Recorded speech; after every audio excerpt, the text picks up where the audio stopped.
up, everybody? Welcome back to our channel, Dex and Tracy. We are here today to discuss some finances, personal finances, as a couple, as an individual. Just give you some of the tips that we've been able to learn and acquire through our time that we've been here and that we've been adults. And just like some general 20-something tips for how to best manage your money. Exactly. And coming off of college, it's really hard to manage your finances sometimes, so hopefully we can give a little insight on some good tips and practices to use. So let's get into it. The first thing we want to discuss today is spending. We know, especially coming from college, depending on what kind of background you had, it's hard. You're always trying to get money from your parents, so you have an on-campus job. A lot of people don't necessarily move out when they leave college. They might move back in with their parents, find roommates, etc., have different situations when it comes to their job and their income level and all of that. So we're going to try to take those into consideration, but obviously we can only really speak to our personal experiences and ones that we've heard from our friends. So one of the things that we wanted to discuss and touch on when it comes to spending is kind of just how we manage our rent and our bills and how we make sure those are getting taken care of. So just so you guys know, usually when you go for an apartment, they want you to have at least your income each month needs to be 3 times the amount of the rent that you pay out. So mine, I would say, is about half, which I feel is a special case scenario because I live by myself, but I found ways to offset that. I make sure that I'm not spending too much on groceries. I'm not spending too much on other expenses that aren't necessary to my everyday living. And you could do that too, but remember, when you're looking for a place, try to do what's best for you. Definitely don't feel any pressure to move out of your parents' place if you have that option. Find roommates that you can split the rent with, split the bills with, utilities, all of that, because that'll definitely be helpful in your early years for you to save up some of that money and be more financially stable depending on where you are in your career. Yeah, definitely don't be afraid of roommates. I personally live with my sister now. We get along just fine, but and we also live in a big city like Chicago, so rent is not going to be cheap. We live in the city of Chicago, so it's going to, for both of us, rent is the biggest expense month to month. So I would like to share my budget. I can pull up a spreadsheet of how I track my budget and how I'm able to manage some of my finances here. So let's go through it. So here we have just a rough estimate of my monthly budget. Not all of this is set in stone. It changes a lot, and sometimes I don't keep myself completely honest to it. And similar to what Patrice said, the rent plus the utilities should probably be around 1/3 of the income that you bring in every month. But sometimes it doesn't work out like that. Sometimes I leave the oven on and our utilities are sky high. So not the oven, I don't leave the oven on. Yeah, so we have, my rent, different various subscriptions. I like to take into account the Ubers I take, along with the public transportation. Eating out, this number is usually pretty higher than this, so I might have to raise that. So by the end of all of my expenses, I would like to save about 20% of all the income that I bring in each month. This is living by the 50-30-20 rule, in which you have 50% of everything on stuff that you need. So I need to pay my rent, I need to get a haircut, and I need to play some basketball, because those are all stuff that's really important to me. So I count those as needs. But then you also have 30% in wants, such as I have non-recurring expenses, and eating out is a big thing. A lot of times I take an Uber when I'm feeling lazy. I don't feel like walking or taking the public transportation. So about 30% you can spend on just wants and stuff like that. And then 20% I think is very important to have savings. One, for emergencies. A lot of people don't think long term. We'll get into this when we talk about the investment portion of this video. But saving that 20% every month adds up so quickly over time. It'll give you that nice little buffer and the growth that you need financially to advance yourself in your career. Yeah, so another thing on the relationship aspect of finances is something that Dex and I try to do is keep each other in check with some of the things that we're doing. Like, is this what I'm doing too expensive? Dex might say that I pressure him to buy a car, which I really don't. Yeah, she does. For that Just making sure, like, you're holding each other accountable for what you're spending your money on. Obviously not like micromanaging, because I work hard for my money and I choose what to do with it at the end of the day. But trying to be like that person who is trying to make sure that their partner is being financially responsible. Because ultimately, if long term you want to be with that person, you have to know how to manage finances with them as well. That's a part of it. But then also something that we do is, like, I know a lot of times, like, there's a lot of debate about, like, who should be paying in a relationship. And I think something that's been working for Dex and I is we kind of, like, offset that and try to not necessarily be equal, but kind of try to not watch too much on what we're spending on things that we do together. So it can be, like, alternating costs. Like, one day I'll pay for an Uber, the other day Dex will pay for a dinner, and I'll get the tickets, she gets the popcorn, that kind of thing. Yeah, exactly. So that might not work for everybody, and of course that might be a conversation you have to have with your partner to see if that's what the kind of dynamic that you want to have in your relationship. But that's been working pretty well for us so far. So we just wanted to give that little tidbit on, like, how we manage finances when it comes to our relationship. So next, we're going to talk about savings. Gotta say that. You gotta say that point. Yes. That point. Yes. Because, saving affords us to do a lot of things that we want to do in life, correct? Because we can't just be spending on rent, bills, not enjoying it. But obviously, we want to plan for the future. And that'll also tie into investments, which Dex is going to talk a little bit more about later.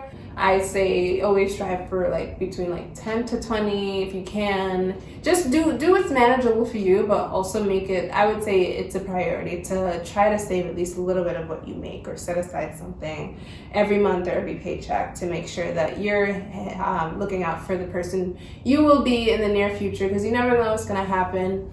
An emergency fund is always crucial. Like, medical emergencies happen, things happen in life, and you have to make sure that you have, like, a rainy day fund for when those things happen. But then there's also more fun aspects of saving, which includes, like, saving for a trip, saving for something that you really want, like a car that'll make your commute a lot easier in the morning. So there's things like that you have to really weigh the balance and think about the future you and not the person you are right now, because the person you are right now is going to want to spend it on something frivolous instead of planning ahead for the future. Like a car.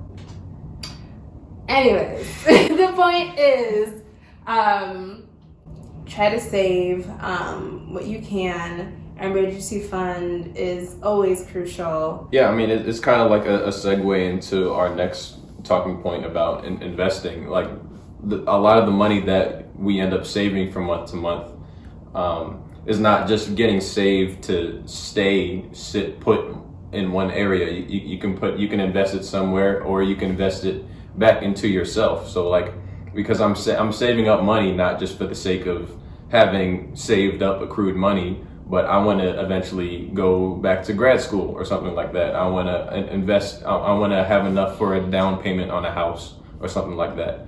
You'll never get there with a short lens. You need to think long term, and saving, even if it's just a little bit, if it's not 20%, it's not a big deal. You just, like what Patrice said, it needs to be a little bit consistently throughout time, and just having that, being committed to that practice will pay off one day. If you have a 401k at your job, make sure you take advantage of it. If you can get an IRA, take advantage of it. Those are great ways for you to start investing in your retirement and long term, to make sure that you are set up for the future. But then also, it's much easier to save and invest when it's not in an account that you can physically see every time you check your bank statements, right?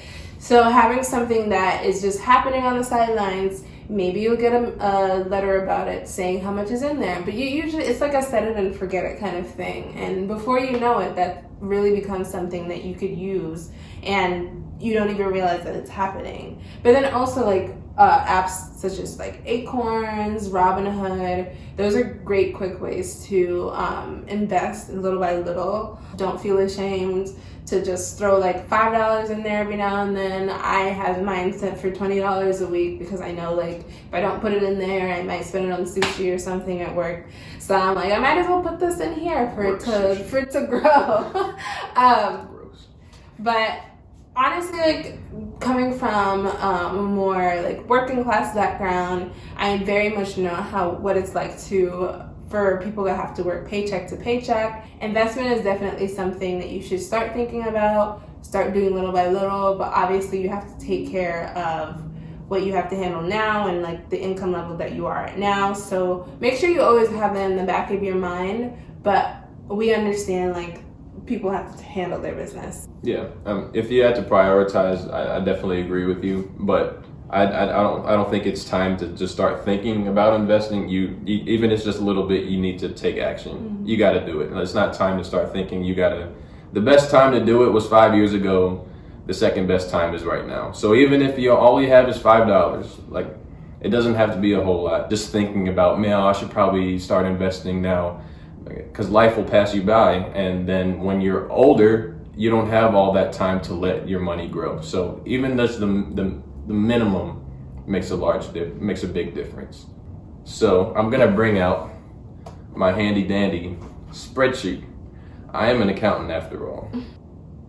On the same spreadsheet where I track my budget, I have this investment, which is sort of just a plug amount for how much I'm gonna invest each and every month. So right now it's about $550. And if we take this into this projection spreadsheet that I made here, if we invest $500 every month, $553 to be exact every month, that equals to be about, I don't know, like $6,500 every year. So what we have in column C is total everything. So your contributions plus the interest that it's accrued, and the interest that I'm assuming here, as you can see by the formula, is a 9.4% annual growth, which is about average. It's about average growth, especially taking into consideration my portfolio is a tad more risky since it's 80% stocks and only 20% bonds. And you can see just through the years, the longer you hold that investment in there, your annual profit and therefore your monthly profit in column E just skyrockets throughout the years. And this is all by keeping the same exact investment plan that I have now. So obviously going down the line, once I start earning more money, then I can start contributing even more than $553 every single month. But this, just going by that single plan, you can see by the time we get to 40 years old, I will have accrued a total of, if we just sum up all of these, I will have accrued a total of $169,396 just in interest, for a grand total of $283,000. And that's by age 40. And these figures just keep skyrocketing throughout the years. Once we get between this 40 and 55 age range is where we really start to make a serious difference. So Patrice has told me that you only need about maybe $1 million to retire comfortably. And if we go by the figures, and again, this is just a projection, this could all go seriously wrong. You know, there are ups and downs, down years every single year. Even now, the coronavirus has the stock markets plunging and just acting all crazy. But it tends to do stuff like that. But you only need about $1 million to retire comfortably. So if we just go by the projections, we will have generated $1 million by age 53, and that's only just from our Acorns account. So you can imagine with all the other investments, such as my investment in real estate and the 401k plan through work, you know, we're trying to retire early out here. We can't be working forever. So just hopefully this gives you a sense on the power time value of money can really do, because it really works magic if you let it work for you. All right, so I hope you guys enjoyed this personal finance lesson. We know that it's probably not the most like riveting thing to watch, but we definitely think it's important to just share some of our learnings, make sure that we are passing on any knowledge that we've accumulated, and obviously like we're still learning too, so take a lot of what we say in stride, but we've seen great successes with the methods and the things that we've implemented. Like Patrice said, we're still learning. I'm figuring out. I only started investing in my Acorns account this year, or maybe 5 months ago. So and every day I tell myself, man, I should have started this a long time ago. So if you're watching this, get started now. Don't wait. Remember all the tips that we gave you about savings and spending habits. Keep yourself in check if you don't have anyone else to keep you in check, because you're gonna need it. The future you will thank you for it. So, yes, and if you do decide to do an Acorns account, links below. thanks for watching, everybody. Thank you. Peace. Bye. Until next time.